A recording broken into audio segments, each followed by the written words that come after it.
Mega engineering से लेकर nano circuits तक पहले जो भारत के लिए अकल्पनीय था वो हकीकत में बदल रहा है।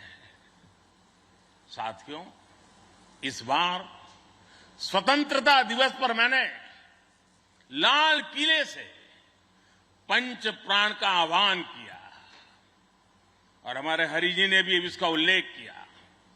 इन पंच प्राणों में पहला प्राण है विकसित भारत का बड़ा संकल्प, दूसरा प्राण है गुलामी की मानसिकता का संपूर्ण त्याग, तीसरा प्राण है अपनी विरासत पर गर्व, चौथा और पांचवा प्राण है देश की एकता, एकजुटता और नागरिक कर्तव्य। आईएनएस विक्रांत के निर्माण और इसकी यात्रा में हम इन सभी पंच प्राणों की ऊर्जा को देख सकते हैं। आईएनएस विक्रांत इस ऊर्जा का जीवन संयंत्र है।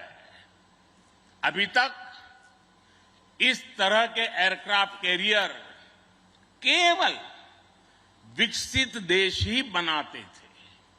आज भारत ने इस लीग में शामिल होकर विकसित राष्ट्र की दिशा में एक और कदम बढ़ा दिया है। साथियों, जल परिवहन के क्षेत्र में भारत का बहुत गौरवमयी इतिहास रहा है। हमारी समृद्ध विरासत रही है। हमारे यहां नौकाओं और जहाजों से जुड़े श्लोकों में बताया गया है, दीर्घिका तरणी ही लोला गत्वरा गामिनी तरीहि जंगाला प्लाविनी चैव धारिणी वेगिनी तथा। ये हमारे शास्त्रों में इतना वर्णन है। दीर्घिका, तरुणी लोला, गत्वरा, गामिनी, जंगाला, प्लाविनी, धारिणी, वेगिनी। हमारे यहां जहाजों और नौकाओं के अलग अलग आकार और प्रकार होते थे।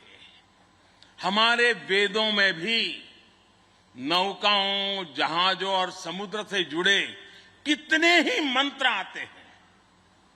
वैदिक काल से लेकर गुप्त काल और मौर्य काल तक भारत के समुद्री सामर्थ्य का डंका पूरे विश्व में बजता था।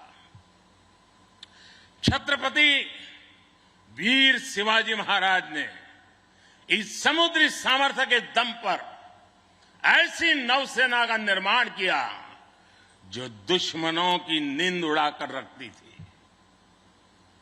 जब अंग्रेज भारत आए तो वो भारतीय जहाजों और उनके जरिए होने वाले व्यापार की ताकत से घबराए रहते थे। इसलिए उन्होंने भारत की समुद्री सामर्थ्य की कमर तोड़ने का फैसला लिया। इतिहास गवाह है कि कैसे उस समय ब्रिटिश संसद में कानून बनाकर भारतीय जहाजों और व्यापारियों पर कड़े प्रतिबंध लगाए दिए गए थे।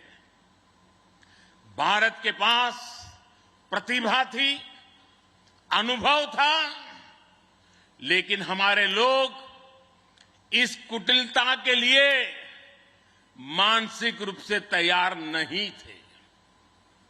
हम कमजोर पड़े और उसके बाद गुलामी के कालखंड में अपनी ताकत को धीरे धीरे भुला बैठे। अब आजादी के अमृत काल में भारत अपनी उस खोई हुई शक्ति को वापस ला रहा है। उस ऊर्जा को फिर से जगा रहा है। साथियों, आज 2 सितंबर 2022 की ऐतिहासिक तारीख को इतिहास बदलने वाला एक और काम हुआ है। आज भारत ने गुलामी के एक निशान, गुलामी के एक बोझ को अपने सीने से उतार दिया है। आज से भारतीय नौसेना को एक नया ध्वज मिला है। अब तक भारतीय नौसेना के ध्वज पर गुलामी की पहचान बनी हुई थी, लेकिन अब आज से छत्रपति शिवाजी महाराज से प्रेरित नौसेना का नया ध्वज समंदर और आसमान में लहराएगा।